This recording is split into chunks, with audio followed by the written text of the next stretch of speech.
estudio de mercado? ¿Cuándo y cómo se debe hacer? ¿Ya? Primero, que el estudio de mercado, pues ahí está la reflexión clave. Justo hablaba con Amaru, que es el que me invitó a esta charla, que yo no soy tan pro estudios de mercado en general, porque errores de estudios de mercado a nivel mundial, o sea, que han metido la pata y la han fregado, y han hecho perder millones a empresas millonarias, ¿no? O sea, tenemos casos grandes como ponte Coca-Cola, no te asegura que tengas éxito en tu empresa, no te asegura que tengas éxito en el producto, pero sí te puede ahorrar un montón de plata si se hace bien. O sea, no es que sea la panacea, pero también si lo dejas, podrías cometer un error grave, ¿no? Entonces, esto se llama, si no me equivoco, no soy economista, pero es como que una inversión discrecional, ¿no? Es cuando se hace un gasto que pues podrías no hacerlo, ¿no? Yo muchos de los productos que lanzo con clientes o incluso proyectos propios, porque yo también tengo mis propios proyectos, a veces no hacemos un estudio de mercado complejo, ¿ok? A veces tomamos otras estrategias que nos permiten analizar y son más económicas para emprendedores sobre todo. Pero cuando los negocios o la inversión va a ser grande, sí amerita hacer un estudio de mercado, porque obviamente es mucho más barato hacer un estudio de mercado que cometer un error de 200,000 soles, ¿me entiendes? O sea, no hay forma, no hay punto de comparación. Entonces, como hemos planteado el tema como estudios de mercado para emprendedores, Edith, claro, dime. ¿Y cuáles son los errores más comunes que ha cometido una empresa pequeña, no grandes, las más pequeñas? Mira, las Cometemos, más. ¿no? Mira, o sea, las más pequeñas en general, el principal error que cometen es no hacer ningún estudio de mercado. O sea, ni siquiera uno pequeñito, ni siquiera uno ágil, que algunas cosas que les voy a mostrar ahora. O sea, yo cuando he trabajado con clientes pequeños, lo primero que es el error más común probablemente es que se dejan llevar mucho por lo que ellos piensan. Entonces yo he hablado con clientes y dicen, no, es que este producto va a ser un éxito o este servicio va a ser un éxito porque, pucha, yo he visto cómo lo necesita la gente, ¿no? Pero no han estudiado si la ubicación es buena, si el producto realmente cumple, no cumple, si la gente realmente está dispuesta a satisfacer esa necesidad que tiene con ese producto o con ese servicio, porque el que un producto sea funcional no significa que la gente lo va a comprar. Es más, el que la gente diga que va a comprar un producto no significa que lo va a comprar, ¿ok?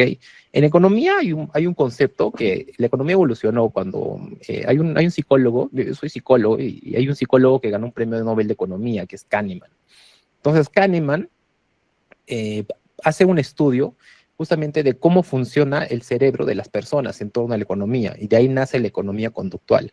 ¿Qué es lo que plantea la economía conductual? Es que las personas, antes en el concepto tradicional de la economía existía el Homo economicus. El Homo economicus dice que las personas tomamos decisiones 100% racionales. Y la gente, esto no necesariamente toma decisiones racionales. Hay muchas, o sea, la mayoría de nuestras decisiones en realidad son emocionales. Entonces, ¿qué reflexiones nos trae esto al tema de estudios de mercado? Hay muchos casos donde la gente ha dicho que iba a comprar un producto o que ese producto era perfecto en encuestas, que es lo que normalmente se hace en estudios de mercado, y cuando salía el producto la gente no lo compraba. Es más, por ejemplo, acá no sé quiénes han escuchado, fácil, levante la mano el caso de la moradita, que era la chicha morada.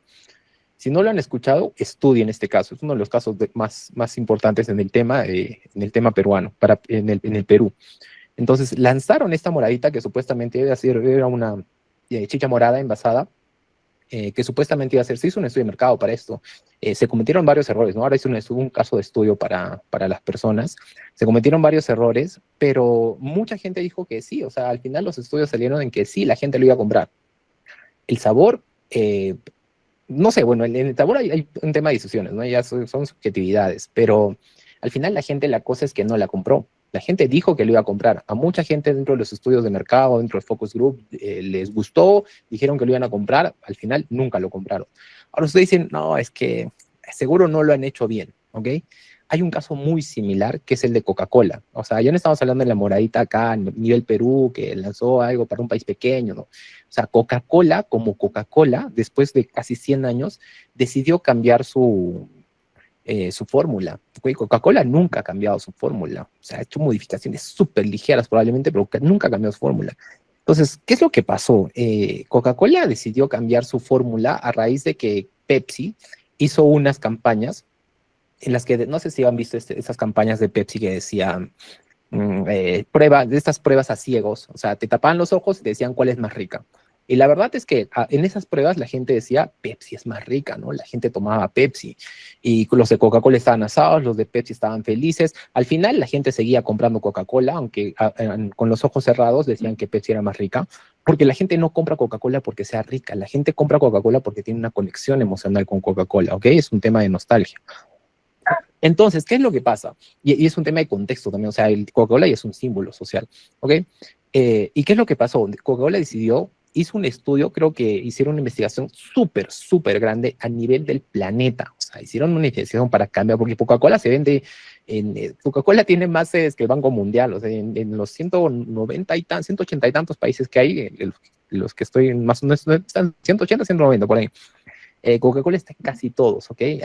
Hay sedes, o sea, internacionales que no están. O sea, Coca-Cola tiene presencia a nivel mundial, mucho más grande que muchas naciones. Hicieron una prueba, o sea, a nivel mundial, y la fregaron. O sea, al inicio, por el hype de que era algo nuevo, la gente dijo, oye, sí, vamos a comprar Coca-Cola. Lo probaron, pero luego decían, oye, ¿por qué no hacemos estanque en ventas? La gente decía, oye, no sé, o sea, sí, no está mal la Coca-Cola, pero como que no, queremos la Coca-Cola de vuelta. Y se hizo una revolución para traer la Coca-Cola de vuelta.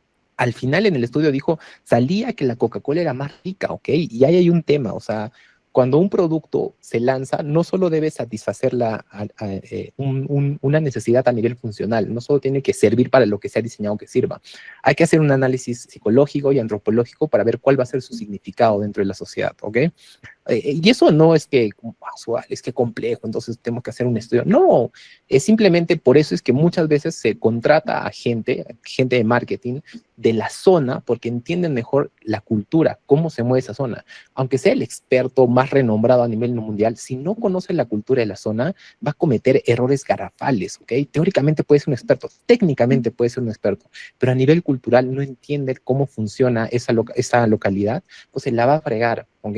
Entonces, ese es un factor muy importante y es uno de los principales errores que se cometen. Entonces, yo diría eso, ¿no? O sea, que la gente piensa mucho, cuando los emprendedores piensan mucho en que ellos tienen la razón sin haber estudiado, no hacen investigaciones. Ahora, si eres emprendedor, como estamos hablando de estudios de mercado para emprendedores, les voy a compartir mi pantalla.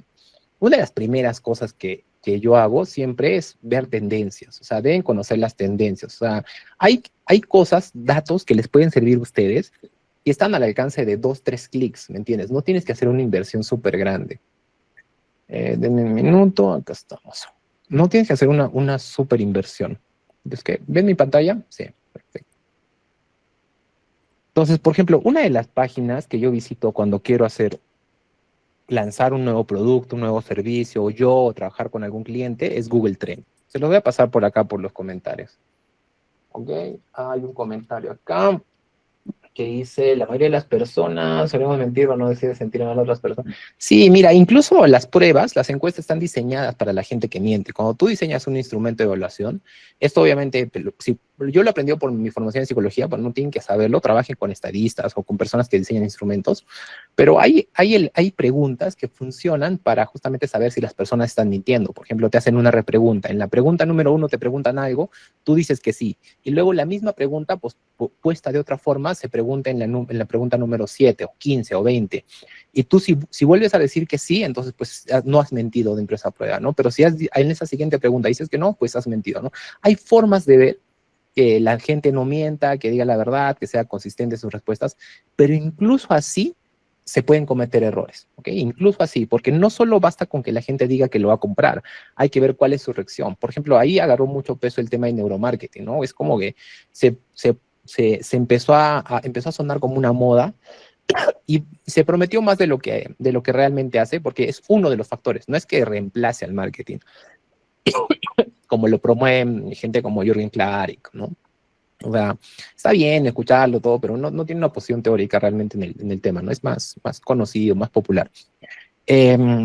pero sí es importante, eso no significa que no sea importante, ¿ok? Es uno de los factores. Entonces, ¿qué es lo que hacemos? Hacemos un análisis cultural para ver a nivel emocional y a nivel social qué es lo que está pasando con ese producto, ese servicio, a nivel neurológico, a nivel neuronal, y el tema del neuromarketing, para ver cómo reacciona realmente el cerebro frente a un diseño, un producto, un sabor, un olor, lo que sea, y a nivel objetivo, a nivel de opinión de las personas para que digan si es que esa persona dice o no dice que le gusta o no le guste. Jessica, ¿tu micrófono está prendido? No sé si lo... Ok. Entonces, tienen que ver eso, ¿ya? La primera página que yo hago es esta, que yo reviso es esta, se llama Google Trends, ¿ok? ¿Qué hacemos en Google Trends? En Google Trends, nosotros podemos poner búsquedas y nos va a dar las tendencias de búsqueda de ciertos años por ciertos países. Digamos, queremos una búsqueda que a mí me gustó mucho. Hace tiempo hicimos para una agencia de viajes un Rainbow Mountain. Por ejemplo, el tema de la montaña de colores, ¿ok? La montaña de colores es un caso de estudio interesante, porque miren, acá está la montaña de colores y acá te dice qué tanta búsqueda tiene. Esto está en Perú en los últimos 12 meses.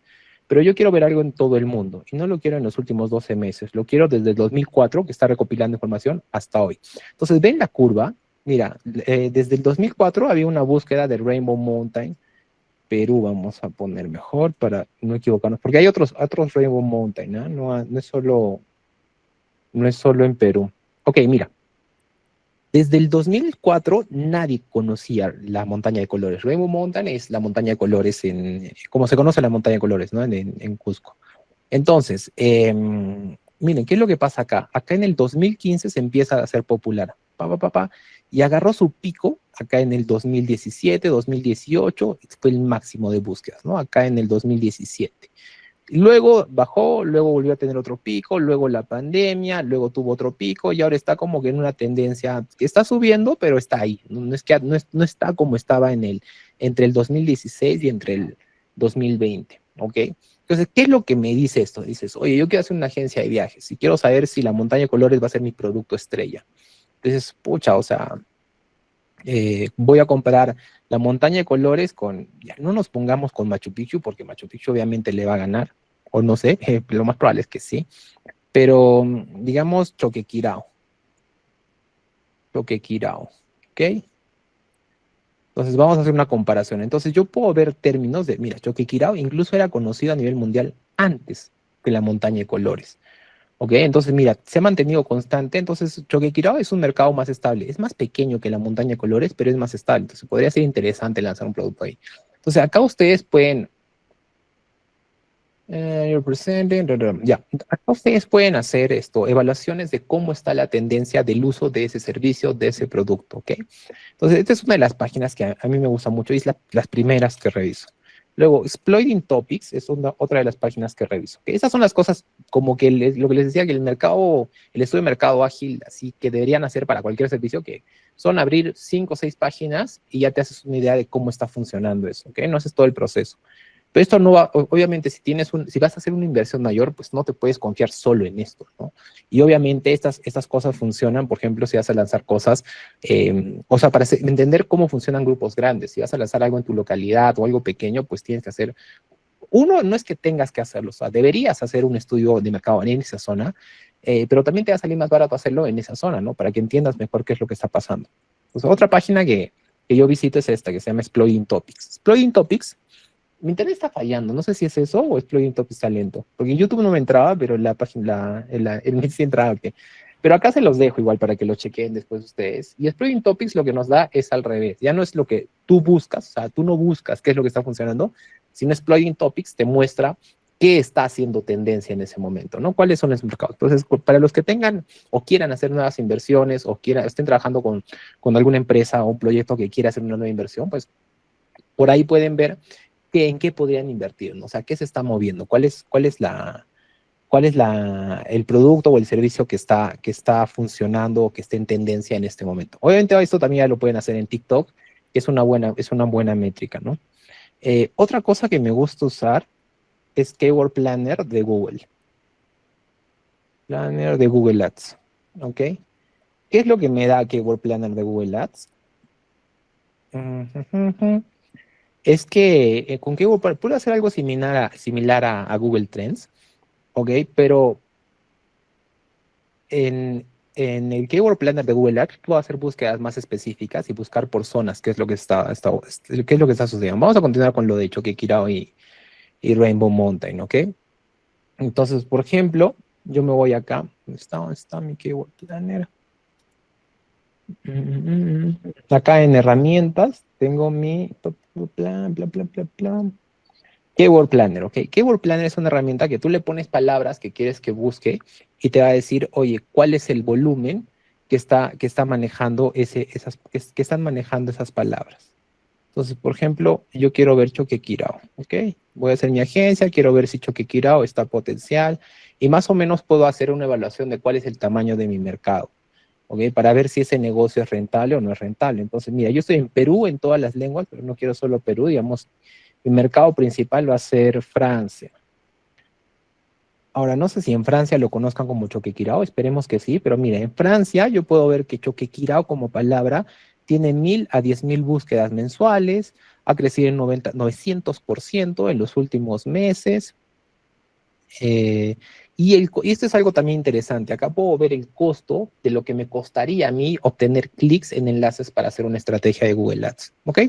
Entonces acá puedo ver, por ejemplo, que el Choquequirao para Francia está entre 0,79 y 6 soles con 22 centavos. Entonces yo sé que eh, por cada 6 soles con 22 centavos máximo y mínimo por 0,79 soles, yo voy a poder tener un clic, un potencial cliente, ¿no?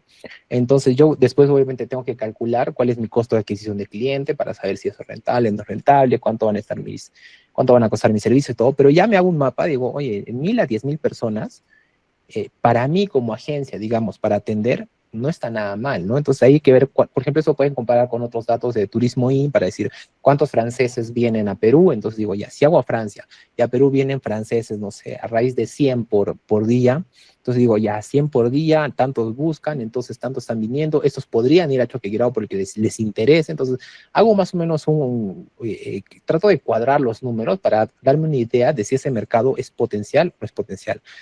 Ustedes pueden buscar esta palabra como pueden buscar 50.000 palabras y hacer un plan, ¿ok?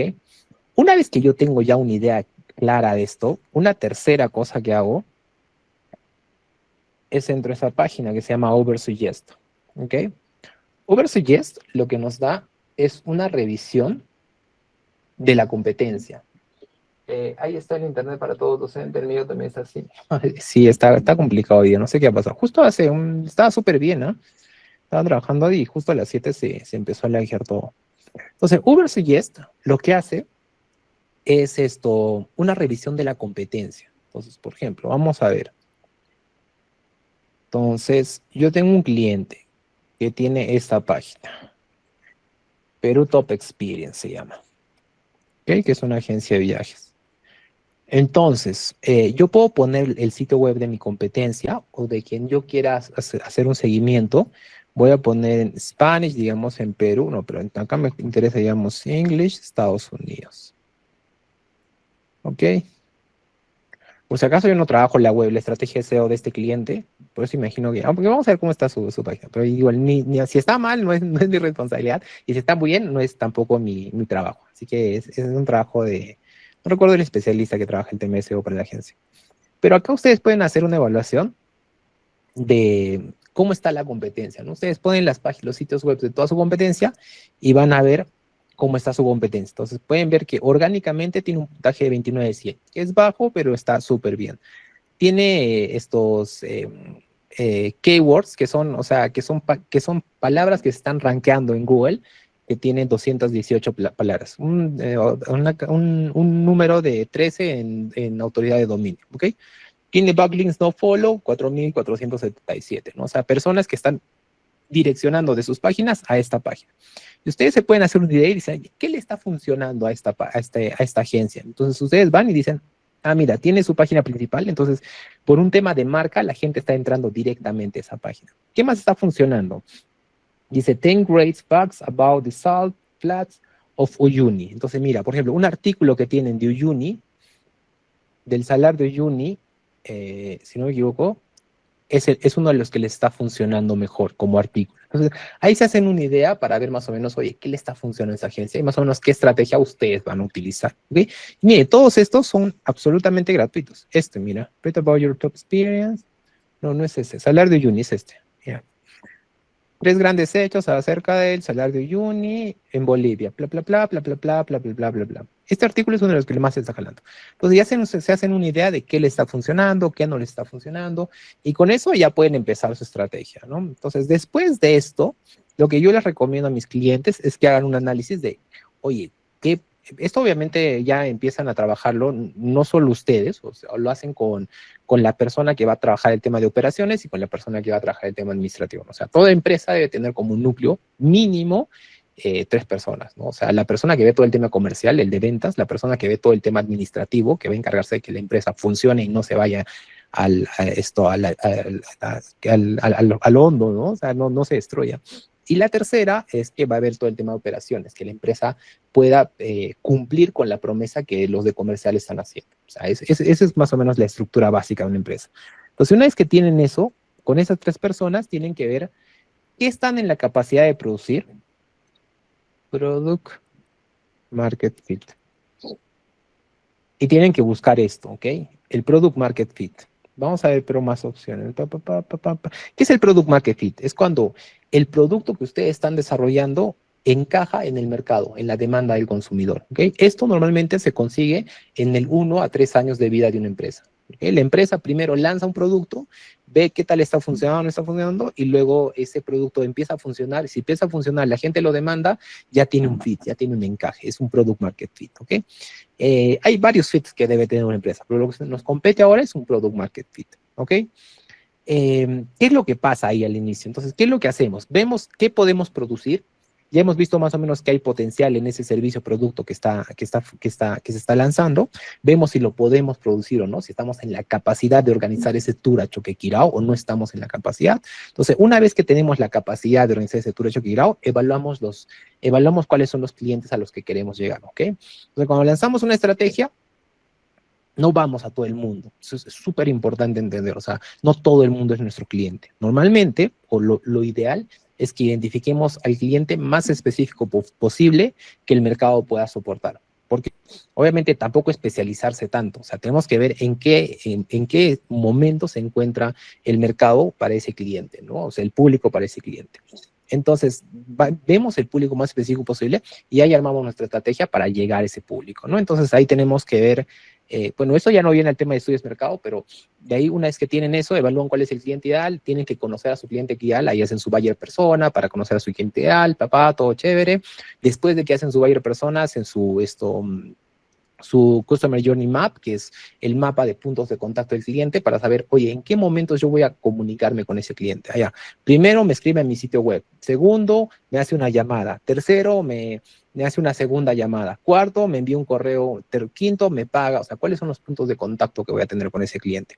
Una vez que tenga los puntos de contacto con ese cliente, pues hago mi estrategia de marketing para en cada punto de contacto cumplir con las necesidades de ese cliente. Entonces cuando me llama, yo tengo que decirle esto, aquello, aquello, tengo que cumplir, ¿no? O sea, para que el cliente siga avanzando en ese embudo, ¿ok? En base al Customer Journey Map se hace el embudo de conversión, ¿ok? Y después, pues, cuando ya pulen esto y pulen también su proceso de ventas, es decir, cuando llame, ¿qué vamos a hacer? Cuando escriba, ¿qué vamos a hacer? Cuando queramos retomar contacto, ¿qué le vamos a decir? Y todo eso, pues ya tienen su venta, ¿no? Y después de que tienen su venta, tienen que ver sus estrategias de fidelización para ver que ese cliente no se vaya y más bien esté súper feliz, siga comprando con ustedes, regrese, recomiende a sus amigos y pues se haga un fan de la marca, ¿no? Lo que en inbound marketing llamamos el deleite, la etapa del deleite, ¿no? Para que ese cliente nos recomiende. Eso en general, miren, ese es el proceso, eso es básicamente lo que les quería contar de cómo hacer un estudio de mercado rápido. Ok, esto es lo básico. Y mira, como se dan cuenta, no se ha tomado ni media hora, creo, de tiempo. Bueno, un poquito más de media hora. 35 minutos, creo, porque vamos a empezar un poco tarde. Esto es lo básico que deberían hacer. Ahí tienen todos los sitios web y las recomendaciones, ¿ok? No sé si tienen preguntas, dudas o algo más que quieran saber de ese proceso. Y ahora les comento, les comento un poco los errores que normalmente se cometen en este proceso.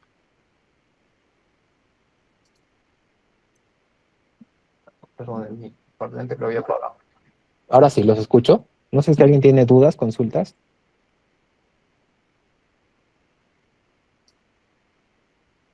Profesor, una consulta sobre los sitios web que ha mostrado. ¿Son sitios web gratuitos? Todos son gratuitos. Tienen versiones de pago, pero son sitios web gratuitos, ¿no? Obviamente en las versiones de pago tienes más información. Si te dedicas a esto, pues hay algunas herramientas que tienes que pagar. Vale la pena, 100%. Pero las que les he mostrado y enviado, todos tienen versión gratuita y te dan la información necesaria para hacerte una idea. Rosa. Sí, buenas noches, Alex. Un tema, más que nada por el tema de mis alumnos, ¿no? Tengo muchos alumnos, soy docente. Entonces, he visto que algunos venden algunos productos y ahorita por el tema de información has mostrado el tema de servicios, ¿no? El tema por ejemplo, eso ofreces tus paquetes turísticos, etcétera, ¿no? ¿Cómo sería el tema de, por ejemplo, si quieren implementar o vender algún producto en el mercado? Sí. Claro, Rosa, mira, la dinámica es la misma, no solo funciona para... Ahora, el primer consejo es que si van a vender servicios, paquetícenlos, ¿ok? Ese es un fenómeno o sea, ¿qué es lo que se busca? Es que, por ejemplo, yo empecé en la agencia y en muchos de mis proyectos empecé o sea, tratamos de personalizar al máximo el servicio, que no, y teníamos como 200 servicios para los clientes. En este momento, en la agencia solo tenemos un producto. ¿Okay? Nuestro único producto es un paquete que te incluye todo y tiene ciertas consignas para trabajar, pero no se imaginan la cantidad de carga que te quita como prestador de servicio y no se imaginan lo cómodo que es para el cliente. Entonces, si ustedes están vendiendo un servicio, paquetícenlo. O sea, ese servicio conviértanlo en un producto. Estandarícenlo al máximo posible para que nunca varíen en calidad, para que sea un proceso que ustedes ya lo conocen de inicio a fin perfectamente y que el cliente también lo entienda rápidamente. O sea, si pueden volverlo en un paquete, en un producto, o sea, el servicio volverlo en un producto, es lo mejor que pueden hacer. Y no es complicado, simplemente es tener claro qué le ofrece al cliente, dónde el cliente gana más y qué es lo que tú realmente le puedes resolver. Por ejemplo, nosotros ofrecíamos sitios web, grabaciones, textos, edición de video, fotografía, mapas en visitas virtuales de sus sitios, le ofrecíamos asesorías, capacitación a su personal, que era un locón, era una locura, y había mucha también gente del equipo que a veces no tenía trabajo, a veces sí, era complicado, ¿okay? Pero al final metimos todo, estandarizamos, y lo que hacemos es para nuestros clientes, nosotros te cobramos un monto fijo y te hacemos una campaña semanal. ¿Okay? Todo lo demás está incluido, nosotros lo vamos a hacer porque sabemos hacerlo y se lo podemos hacer muy bien, y el cliente ya no está hoy tengo que pedir una nueva autorización para que me hagas este servicio, aprove, mándame la cotización, decimos, está todo incluido. ¿Qué es lo que hace? Que el cliente ya no nos esté cortando el servicio y que el cliente entienda muy bien lo que hacemos y se vaya mucho más satisfecho. Entonces, nosotros hemos identificado bien qué realmente podemos resolver de ese cliente, en qué somos buenos y lo hemos paquetizado, ¿ok? Eso como consejo. Entonces, ¿cómo funciona? Igual, o sea, por ejemplo, yo quiero ver, digamos, por ejemplo, yo vendí mi cámara 360, tenía mi cámara 360 hace una semana más o menos, pero justo ahora un cliente me está pidiendo otro servicio de la cámara 360. ¿Ok? Entonces, digamos, vamos a ver. Tour virtual, digamos. Este es un proceso de tour virtual, ¿ok? El tour virtual, no sé si lo han visto, es donde tú entras a la página web y a través de la página web o de unos lentes, tú puedes hacer un tour de una ubicación, normalmente de un espacio, ¿no? Que pueden también ser, digamos, centros arqueológicos, museos, edificios del cliente, oficinas, lo que sea, ¿no? Entonces, vamos a ver cuál es la demanda de tour virtual como servicio. Entonces, entran a Google Trends, buscan tour virtual como servicio en Perú, desde el 2004. Miren, este es el problema. Por ejemplo, por eso también nosotros dejamos de ofrecer el tour virtual dentro de los paquetes. Cuando nos solicitan algunas cosas específicas, las cumplimos, ¿ok? Las hacemos porque para nosotros ese es un punto de contacto con el cliente, ¿ok? Es una forma de acercarnos al cliente, pero no es nuestro servicio principal. Nuestro servicio principal es un paquete que te incluye todo. Cuando nosotros vamos a presentarnos con clientes, lo único que les ofrecemos es eso. un servicio empaquetado que te incluye todo. Entonces, mire, ¿qué es lo que pasa cuando tú no tienes un servicio empaquetado? A veces tienes, a veces no tienes, a veces tienes, a veces no tienes, a veces tienes, a veces no tienes, a veces cumples, a veces no cumples. Y esto es, o sea, con esto es muy difícil llevar una empresa, súper complicado llevar una empresa, ¿ok? Porque lo que nosotros tenemos que asegurar, por lo menos desde el tema de marketing, lo que debemos asegurar es una adquisición predecible de clientes. O sea, nosotros le podemos decir, todos los meses tú vas a tener 10 clientes nuevos. Ese es el objetivo. Todos los meses tú vas a tener 1 millón de clientes nuevos. Todos los meses tú vas a tener un cliente nuevo. Lo que sea, obviamente de acuerdo al plan y a cómo funciona la empresa, pero eso es lo que debemos ver. Cuando hay tanta presión es súper complicado. Pero miren, la investigación es la misma. O sea, ustedes buscan el servicio que ustedes entran a Google Trends, buscan el servicio a ver si se vende. Tour virtual, digamos, versus grabación, digamos, un servicio de grabación, drone. Entonces, tour virtual versus grabación de dron. Entonces, miren, el tour virtual le está ganando a la grabación de dron. Entonces, digamos, yo quiero ver qué servicio va a ser más potencial para mi negocio. Entonces, ahorita yo me iría por tour virtual. Tiene más búsquedas que grabación de dron. Ahora, con los drones también se hacen temas de tour virtual, desde el cielo, ¿no? Desde arriba. Entonces, ahí tienes que ver, obviamente, conociendo tu producto. A nivel mundial, ¿qué es lo que está pasando? Tour virtual y grabaciones de dron. Mira, tour virtual empezó como algo súper interesante, pero luego, luego tuvo un pico. Esto imagino que es, claro, es por la pandemia. O sea, en el tema de la pandemia, todo el mundo, nadie salía de su casa, nadie quería visitar físicamente los espacios. Entonces, los tours virtuales fueron una locura, ¿no? O sea, pero ese negocio no duró mucho. Mira, en el mismo 2020, ya empezó a bajar la demanda. Lo mismo que hemos hecho es con servicios. Entran a Exploding Topics, entran a Uber.Suggest, ponen la página de las personas que brindan un servicio similar y es exactamente el mismo proceso. Entran a Keyword Planner de Google Ads y es exactamente el mismo proceso. Buscan quiénes más. Son contadores en Cusco, entonces ven y hacen una evaluación de cuántos buscan contadores en Cusco, cuántos buscan abogados en Cusco, cuántos buscan servicios de educación en Cusco, cuántos buscan capacitaciones de tal tipo en Cusco, ¿no? O sea, esa es la investigación que tienen que hacer en general. No sé si tienen otra duda, consulta, para pasar a lo siguiente. No sé si respondí también tu duda, Rosa, o si quieres ampliar. Profesor, una pregunta. ¿Cuál es la diferencia entre un servicio y un bien? Porque hay algunos que venden, por ejemplo, un bien, ¿no? Y otros prestan servicios. Mm. Mira, normalmente lo que se entendía por el bien como producto, digamos, y como servicio, es que el producto era algo físico y el servicio era algo que se prestaba de forma subjetiva, ¿no? Hacia un cliente, ¿ok? No incluía algo físico que tú le entregabas, no incluía una entrega de un bien como tal, ¿no? Sino era algo que tú le dabas temporalmente y luego cuando tú dejabas de trabajar con él, pues ya no lo tenía, ¿ok? Él no adquiría posesión de ese servicio en este caso, ¿no? Pero ¿qué es lo que pasa? Es que cuando tú vendes un producto, bueno, ¿qué es cómo es que se plantea actualmente? Cuando tú vendes un producto, ese producto también incluye un servicio. Lo que dicen es que el servicio al final va a estar incluido en todo el proceso, ¿ok? Por ejemplo, no sé si compran cosas, por ejemplo, yo compro cosas por Mercado Libre, compro un montón, por Mercado Libre, por Amazon. Entonces, ¿por qué compro por ahí? ¿Por qué no compro de una tienda que está acá en la ciudad? Que a veces incluso está al mismo precio, normalmente no está más barato, pero ni siquiera es por un tema de precio, es porque ellos me hacen una entrega muy rápida. Y yo puedo, si no me satisface el producto, mi dinero está seguro y yo puedo hacer una devolución de ese producto, ¿no? Entonces, el servicio siempre va a estar involucrado. Por ejemplo, tengo unos amigos que venden terrenos, ¿ok? La forma en la que atienden a cada persona que les preguntan es increíble. Entonces, ellos no necesariamente, bueno, habría que evaluar, no necesariamente tienen o deben tener los mejores terrenos, mejor ubicados. A veces mucha gente dice, oye, me encantó cómo atienden. Y esa complicidad hace que avancen en el proceso de venta, ¿ok? Entonces, ¿qué es lo que pasa? El servicio va a estar involucrado en el producto, ¿ok? Y obviamente el servicio va a estar involucrado en el servicio. Pero ¿cuál es el tema con los servicios? Es que son complicados, son muy subjetivos. Entonces, es muy difícil crecer como empresa con servicios. Muy, muy, muy difícil, ¿ok? Entonces, la mejor forma de crecer con servicios como empresa es paquetizando esos servicios. O sea, especializándote en algo, estandarizarlo, y obviamente tiene que ser especializado en algo que el cliente quiere y brindárselo de ese tipo, de esa forma, ¿no? Entonces, dentro del producto, tienes un bien que le entregas, pero ese bien siempre va a estar llevado a la mano de un servicio. Y como servicio, pues no tienes ese bien, es mucho más complicado hacer marketing, es mucho más complicado crecer como empresa, porque no tienes ese bien para entregar. Pero es difícil, si lo paquetizas, pues tienes una posibilidad de crecer. No sé si eso responde a tu pregunta, Robert.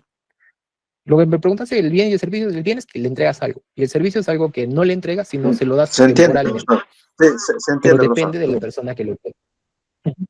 Sí, sí, profesor. Che, Roberto. Listo. No sé si tiene más dudas, consultas.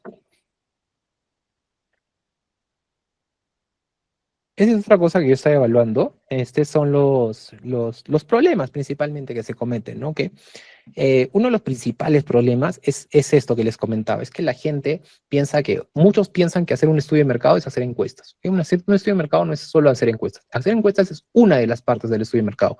Obviamente la encuesta tiene que estar bien hecha, con un buen muestreo, tiene que estar bien diseñada, bien tomada. Hay un montón de errores que se pueden cometer solo en la encuesta, ¿ok? Pero imaginando que la encuesta está bien hecha, no es suficiente, ¿ok?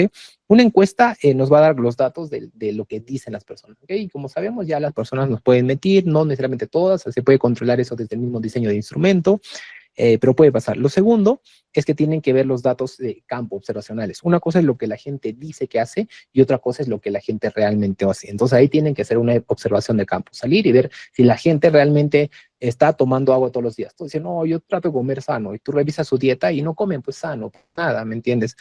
Hay un caso que a mí me parece hermoso, que es el caso de la competencia de Burger King con McDonald's. Para los que no conocen las marcas, ambas son marcas de comida rápida, ¿no? Burger King hace hamburguesas a la parrilla principalmente y McDonald's hamburguesas a la plancha. McDonald's, bueno, la tendencia mundial, ¿ok? Lo que nos decía Google Trends era la gente quiere comer sano. ¿Ok? La gente quiere comer sano. Esa era la tendencia. Lo que hicieron McDonald's fue empezar a poner ensaladas en sus menús, hacían hamburguesas más sanas, con más ensalada, para que la gente coma sana. Movió un poco la aguja, la gente lo comía con un poco de sazón, no les gustaba, pero lo comían porque querían comer sano, ¿ok? Pero ¿qué hizo Burger King? Al contrario de McDonald's, Burger King sacó la hamburguesa Heart Attack, se llama, la hamburguesa ataque al corazón, ¿okay? Que era una hamburguesa con mucha más grasa, con mucha más carne, entonces se llama hamburguesa de ataque al corazón, ¿okay? Rayó, o sea, Burger King, todo el mundo quería probar esa hamburguesa. Obviamente uno por el morbo y por lo chistoso, pero la gente pues dice que quiere comer sano, pero no quiere comer sano realmente, ¿no? Entonces, una cosa es lo que la gente dice que va a hacer y otra cosa es lo que la gente realmente hace, ¿ok? Entonces, ahí hay que hacer una segunda observación. Y otra cosa es lo que pasa en el cerebro cuando pasa tal cosa, y esa es la tercera punta, ¿no? El neuromarketing es importante, no al nivel que se propone o que se puso de moda en algún tiempo, pero sí nos da algunos datos interesantes, porque tú ves niveles de activación y hay que hacer una interpretación correcta de esos niveles de activación, ¿no? Ahora hay accesorios súper baratos, o sea, accesibles, o sea, ponte desde 1.000 tantos soles ya te puedes comprar unas vinchas que te pueden hacer casi un encefalograma completo, ¿no? Y puedes ver niveles de activación en torno a estímulos que tú le presentas. Entonces, con esas tres cosas, yo creo que ya puedes hacer un estudio de mercado interesante, ¿no? Fiable. Y obviamente tienes que cumplirlos, hacerlos bien, porque dentro de estos también hay un montón de errores. Como les decía, ponte problemas en el diseño del instrumento, problemas, por ejemplo, del liderazgo. A veces tú le entregas datos, eso me ha pasado, o sea, tú le entregas datos a una persona que toma la decisión y la persona dice, no, pero no sé, esos datos tal vez no están bien. Y no quieren aceptar los datos, ¿no? Ese es un error también muy fuerte. Tienes los datos, acepta los datos, porque mucha gente prefiere confiar en lo que ellos piensan que tomar en cuenta los datos, ¿no? Y pues ese es un error garrafal, porque al final pues termina perdiendo plata, ¿no? Luego, tener un enfoque preventivo, este es el tema, lo que les decía hace un rato, ¿no? Es que si bien por un tema económico, de tiempo, difícilmente a veces se puede hacer un estudio de mercado completo, por lo menos tienen que hacer aproximarse. O sea, es mejor que hagan, aunque sea uno medio mal hecho, ¿ok? Que no lo hagan. Porque por lo menos en el acercamiento de simplemente conversar con tu cliente, te vas a dar cuenta de un montón de cosas. O sea, el simple hecho de quedarte un ratito a conversar con tu cliente te da datos que no tienes idea. Ahora, si tú tienes una estrategia para poder recopilar esos datos adecuadamente, pues te va a servir, ¿no? Si no la tienes, pues probablemente hasta tu interpretación va a ser muy subjetiva, ¿ok? Eh, Luego tienen que ver también el tema de, esto es lo que les decía de la economía conductual, ¿no? O sea, las personas no son homos económicos, ¿ok? Las personas son absolutamente irracionales, emocionales. Entonces, hay que observar mucho de qué es lo que hacen, qué es lo que significa realmente para ellos. No simplemente que las cosas cumplan su función o que la gente diga que va a comprar algo, que va a hacer algo. Hay que ver cómo funciona, hay que ver si realmente lo están haciendo. Eh, entonces hay que entender bien el símbolo, ¿no? Entonces acá, por ejemplo, un antropólogo les puede ayudar increíblemente, ¿no? Un sociólogo, alguien que esté especializado en entender el tema de los símbolos. Por ejemplo, acá hay un caso hermoso también. La gente en Japón no tomaba café. Ahora se vende café en Japón, pero la gente en Japón no tomaba café. Y creo que en Oriente en general. Entonces, ¿qué es lo que pasó? Para nosotros, casi para todo Occidente, el café pues es una bebida estándar, ¿no? La gente lo consume, es una vida valorada y todo. Pero cuando la gente en Japón trataron de vender el café en Japón, la gente no lo tomaba, simplemente no les gustaba el sabor. ¿Por qué? Porque la gente nunca había tomado café. Entonces, para ellos el sabor era muy feo, o sea, era un sabor que no les gustaba. Y hicieron estrategias, diferentes presentaciones, invirtieron un montón de plata, diferentes empresas para vender café en Japón. No funcionó. Contrataron actores, contrataron estrellas, contrataron expertos, especialistas que decían que el café tenía beneficios para la salud. No funcionó, ¿ok? Entonces, ¿cuál fue la estrategia de aproximación para Japón? Fue una estrategia generacional. Empezaron a desarrollar cosas que se podían vender en Japón, pero a niños, o sea, cositas como caramelos de café, cosas dulces, para que los japoneses a nivel cultural se empiecen a acostumbrar al sabor del café. ¿Qué es lo que pasó? Una generación después, la gente empezó a tomar café porque ya estaba acostumbrada al sabor del café y recién pudieron introducir el café en el mercado asiático, ¿ok? Se gastaron un montón de plata. Entonces, ese es entender el tema contextual, ¿ok? Y esos errores también se cometen. Otro de los errores es a nivel metodológico, ¿no? A veces cometemos, como les decía, a nivel de errores de muestreo, a nivel de diseño de herramienta, a veces dicen, no, pero es que voy a hacer mi evaluación, le pregunto a 5 personas que han venido a mi local, y esa no es una muestra representativa, ¿no? Acá tienen que trabajar con un buen estadista que pues realmente les haga un buen muestreo. O sea, si van a hacer un estudio de mercado, pues obviamente les digo que conversar ya ayuda, ya te da datos, ¿no? Pero hacerlo bien implica esto, diseñar bien el instrumento, hacer bien el muestreo, tomar bien las muestras. O sea, yo he visto muchos estudios de mercado, ponte lo que ha pasado en el censo nomás. La dinámica de la encuesta que se utiliza en estudios de mercado es la misma que se utiliza en los censos. ¿Cuánta gente creen que le han mentido a los censos? ¿Cuántos de los que tomaban los censos creen que han falseado datos? O sea, esos errores son los que se cometen, ¿no? Y hay que tener mucho cuidado. O sea, a veces yo he visto que, bueno, hay varias personas que hacían estudios de mercado acá, pero muchos contrataban simplemente jóvenes que pues no estaban preparados, ni siquiera los capacitaban, no los entrenaban, entonces mandaban a hacer sus encuestas, algunas veces las llenaban ellos, a veces les mentían, no sabían abordar las personas, no sabían hacer bien las preguntas. Hay no recuerdo bien el caso, pero por ejemplo, cuando tú le planteas a una persona la pregunta de una forma, la respuesta va a ser una, y cuando se la planteas exactamente la misma pregunta, pero de otra forma, la respuesta probablemente puede ser otra.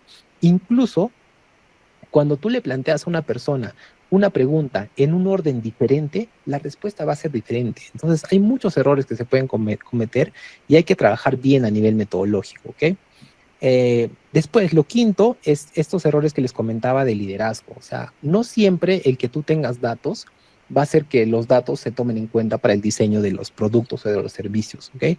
Porque muchas veces el sesgo, o sea, la subjetividad de los líderes que van a tomar las decisiones, ya sean los directores, el directorio, o sea, quien esté al cargo de tomar las decisiones, a veces prima más su subjetividad que los datos, ¿ok? Y ese error, pues, al final termina pasándoles la factura, ¿no? Porque se equivocan. La gente pensaba que iba a funcionar algo, al final no funcionó y pues la fregaron, ¿no? Lo siguiente es que no siempre que un producto se pueda vender o que la gente tenga la necesidad de consumir ese producto, va a hacer que ese producto se consuma, ¿ok? Porque hay mercados complejos. Por ejemplo, Perú es un mercado bastante complejo de abordar por su geografía principalmente, pero también por su cultura. La gente es muy difícil. Por ejemplo, en Perú es muy difícil introducir conceptos nuevos. Perú es un país marcado también culturalmente muy fuerte. Entonces, al peruano tú no le puedes decir, oye, vamos a innovar, que no sé qué, que mire ese producto, que si no. No, o sea, él prefiere quedarse con su papel, con su computadora, prefiere quedarse con lo que ya sabe, que con cualquier cosa nueva que tú le puedas presentar. Entonces, también tienen que tomar en cuenta eso, ¿no? Eso ya a nivel cultural, ¿dónde están entrando? Y obviamente esto no es como una decisión que ustedes únicamente van a tomar, esto tienen que decidirlo con las personas que ven todo el tema administrativo para ver pues si es rentable ver esa estrategia y abordar ese mercado, y con las personas que ven todo el tema operativo para ver si están en la, o sea, el productivo, para ver si están en la capacidad realmente de prestar ese servicio, ¿no? Porque no que haya no solo basta con que haya la demanda de ese producto o servicio, sino tienen que estar en la capacidad de satisfacerla. Y esa demanda tiene que ser no solo una demanda funcional, sino tiene que ser una demanda a nivel también cultural, ¿no? Eh, y esto es un tema de disciplina, ¿ok?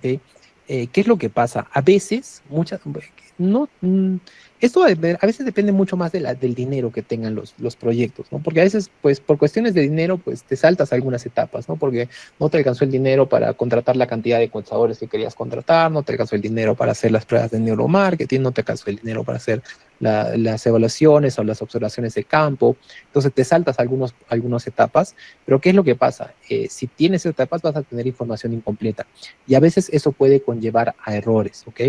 Entonces, por ejemplo, si es que ustedes hacen la encuesta y la gente dice que va a comprar el producto, pero no han hecho observación de campo y la gente realmente no compra ese producto donde les dice que lo va a comprar, o cuánto les dice que lo va a comprar, o cuánto les dice que va a pagar por ese producto, pues al final los va a llevar a errores, ¿no? Y ustedes dicen, no, en la encuesta han dicho que sí, va a funcionar, y hemos hecho una prueba de neuromarketing porque lo hemos priorizado, porque así nos dijo Jorgen Klarik. Entonces vamos a lanzar ese producto, pero no has hecho la prueba de campo. ¿Qué es lo que pasa? Es que vas a fracasar, ¿no? Y probablemente ahí le van a meter mucha plata y pues la van a fregar, ¿no? Y por último, es importante reducir la incertidumbre, o sea, entender bien cómo funciona la incertidumbre en los mercados. Lo que les decía, el perfil del peruano, y mucho más incluso de los cusqueños, es bien complejo, ¿no? Son muy tradicionales, entonces son muy reacios al riesgo, es muy difícil que tú introduzcas productos nuevos. Entonces tienes que tener en cuenta eso, porque aunque un estudio de mercado te diga, por ejemplo, que un producto va a ser un éxito en los jóvenes, muchas veces las decisiones de compra no necesariamente van a estar en esos jóvenes, ¿no? Probablemente van a estar en las decisiones de compra en las familias. Entonces, o dependen netamente de una tendencia que se cayó en ese momento. Entonces, no pueden tomar decisiones en torno a eso, ¿no? Tienen que, por lo menos en Perú y en Cusco, los mercados más seguros, pues son los tradicionales, ¿no? Los que ya funcionan. Entonces, ahí tienen que tener mucho cuidado con productos o servicios innovadores, ¿no? Entonces, normalmente los estudios de mercado se hacen para productos o servicios nuevos que se quieren lanzar, pero en Perú y en Cusco son peligrosos, es peligroso, es difícil lanzar un producto nuevo, entonces tienen que tenerlo en cuenta, ¿no? O sea, ese es ya un factor cultural. Esos son los principales errores que he visto que se cometen, y que yo les invitaría que los revisen, concienticen en torno a esto. Obviamente hacer todo un estudio de mercado completo, pues implica, obviamente depende dónde van a hacer, lo que van a hacer y todo, implica una cantidad de dinero que a veces las empresas o los emprendedores no tienen, pero por lo menos tienen que hacer una evaluación, una aproximación, conversar con su cliente, en lo posible aproximarse, ¿no? Al entender bien a su cliente. Eh, Otra cosa que también que les comentaría es que algo que yo hago mucho es que cuando son cosas que se pueden hacer, o sea, cuando son productos con los que se puede hacer esto, yo les recomiendo que lo hagan. Es que yo agarro y digo, por ejemplo, quiero lanzar algo y digo, oye, voy a empezar a vender USBs que tienen esta capacidad de 256 con la entrada USB para los celulares. Entonces, yo no voy a comprar, no sé, 100.000 unidades de este USB para empezar a venderlos. ¿Qué es lo que yo hago? Agarro, hago unos diseños interesantes, algo que sea atractivo, desde diferentes enfoques, armo una campaña en redes sociales, ya sea en Meta, Instagram, TikTok, YouTube, donde ustedes lo vean, donde vaya a moverse su producto, sus clientes, su público, y hago pruebas. O sea, digo, vendo 100.000 unidades de esto, ¿no? Empiezo a vender el USB sin tenerlo. Le meto una cantidad de dinero, no sé, 100 soles, 200 soles, 1.000 soles, 2.000 soles, 10.000 soles, dependiendo al mercado que yo quiera abordar, eh, y veo si la gente lo compra. veo si la gente me escribe y me dice, oye, yo quiero comprarlo, ¿cuánto está? ¿Cuánto está? ¿Dónde está? ¿Dónde lo puedo comprar? Bla, bla. Y a todos los que me escriben les digo, ah, sí, perfecto, mira, ya se nos acabaron o todavía no lo tenemos, estamos haciendo a pedido, ¿entiendes? O sea, armo una estructura para validar si realmente hay un product market fit previo. Entonces, lanzas el producto, la gente te escribe, tú le dices, este producto está 200 soles. Perfecto, ¿dónde lo puedo recoger? Y dices, wow. Entonces, yo sé que ya la gente ya puede pagar 200 soles por esto. A todos les digo 200 soles. Me dicen, ah, interesante. Me dicen normal, quieren comprarlo. Ah, ya validé el precio. Te lo puedo entregar en 2 días. Ya validé el tiempo y el proceso de entrega. ¿Ok? Entonces, ¿quiénes me están comprando esto? Veo sus perfiles en redes sociales o también les puedo hacer llenar una pequeña encuesta porque les digo, voy a sortear un USB cada semana para los que llenen esta encuesta. Y ahí me dejan sus datos y yo puedo saber quiénes me están preguntando, de qué edades, de qué géneros, qué les interesa, para qué lo quieren, para qué quieren utilizar el producto, de dónde son. Me hago ahí una idea cultural. ¿Cuánto pueden pagar por esto? ¿Me entienden? Trato de resolver todas las preguntas que me daría un estudio, de todas las respuestas que me daría un estudio de mercado. Y si no pasa la prueba, pues ya no lo vendo, ¿no? Y cuando invertíamos 1.000 soles de lo que hubiera invertido 100.000 soles en comprar los productos o en hacer todo el estudio de mercado, ¿me entiendes? O sea, a veces te sale más barato hacer una prueba en físico de si se vende o no se vende, pero vendiendo, ¿ok? Con los servicios que se puedan, ¿no? Porque hay servicios o productos que difícilmente vas a vender así. Pero con la mayoría se puede, la verdad. Y es una forma muy fácil de probar.